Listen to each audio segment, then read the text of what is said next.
Hi, I'm Jeff, And I'm Sarah. and this is a video recap for our fourth and final class in our February 2013 Intermediate Drag Blues series for Swing Ann Arbor. In this class, we covered the material that we just demoed for you. We started off the class by recapping movements, solo movements from the previous classes. Look at our old recap videos. But the big idea that you wanted you to take away from that is to smooth out the movements. So we had been doing project, drive, right? Project, drive, project. And they were sort of discrete. And we wanted you to just make them flow from one to the other.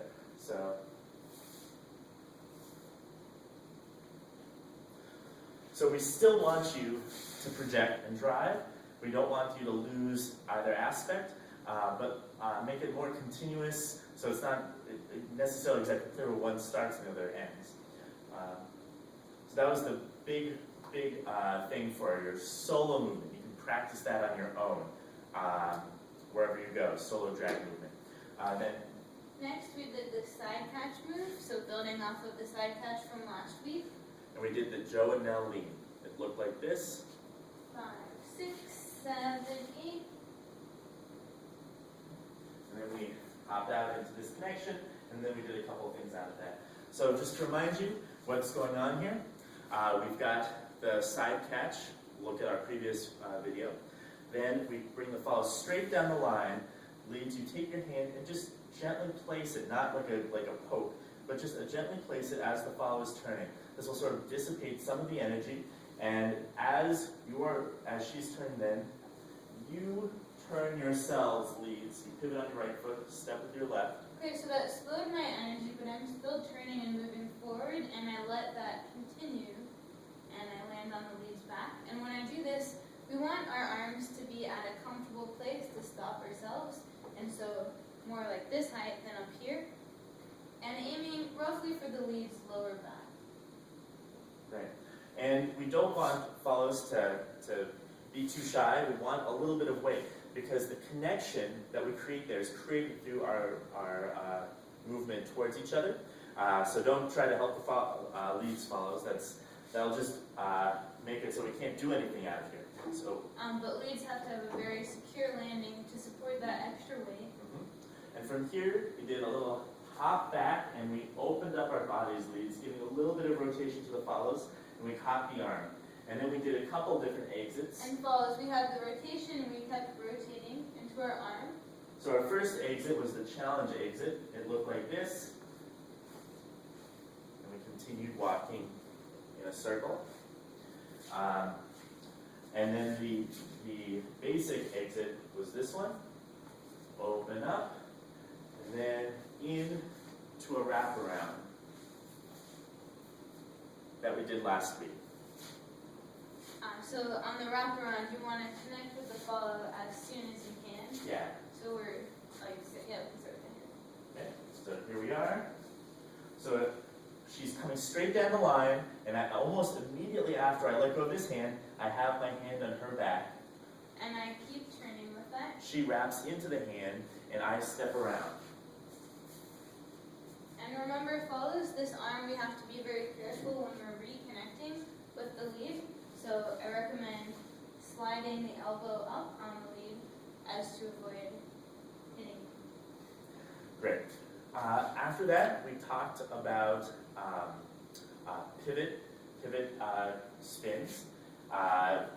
We had you guys practice this one going forward, leads. So we step, pivot turn, and we change direction.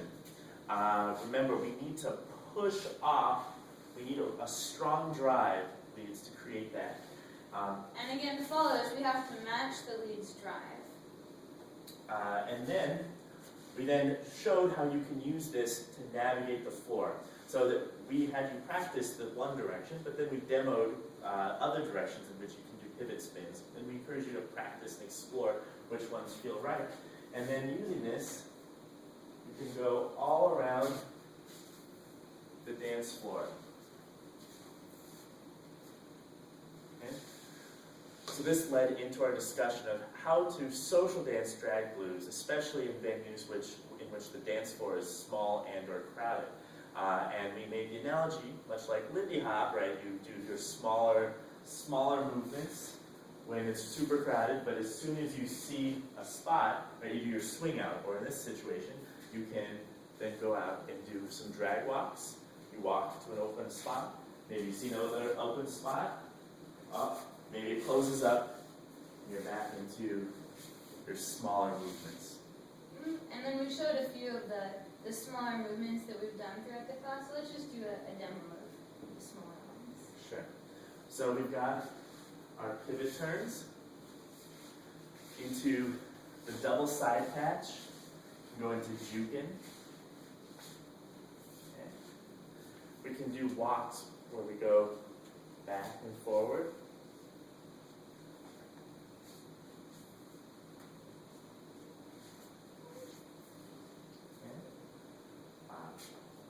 Yeah, and you can be creative. In other classes, we've done promenades and things of that nature. You can do all of those in place and ochos as well. Yeah, so I think that's it for all of the content of the class. So you guys did a fantastic job.